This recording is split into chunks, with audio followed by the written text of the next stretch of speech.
To Washington, Ontario Conservative and one-time leadership candidate Michael Chong has been asked to share his experience as a target of Beijing's foreign interference with Congress. CTV's Annie Bergeron-Oliver has more. Clearly, a genocide is taking place in Xinjiang. An outspoken critic targeted by China, Michael Chong is now getting set to give his take to U.S. lawmakers studying Chinese threats at a special congressional commission. My case happens to be a very high-profile case, but there are many Canadians who have been targeted by Beijing here on Canadian soil and who have suffered in silence. Chong has firsthand experience to bring to the Americans. I am far from alone in experiencing Beijing's foreign interference threat activities.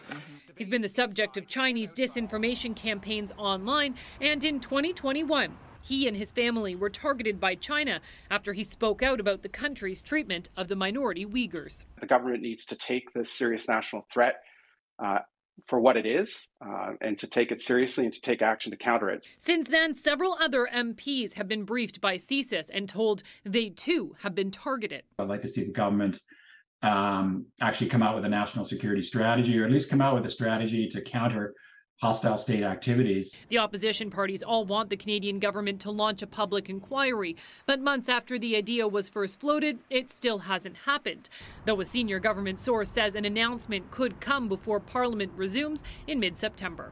We could have been there already been in the inquiry by now. So that is very frustrating. A frustration for China experts, too. The Congress will ask Mr. Chong what he knows about Chinese state harassment of himself and his family, but also for him to talk about why the Canadian government has not been more proactive in coming up with a public inquiry. Tonight, a senior government source tells CTV News that there are now a few people open to the idea of leading the public inquiry. Chong testifies in Washington, Vashi, on September 12th.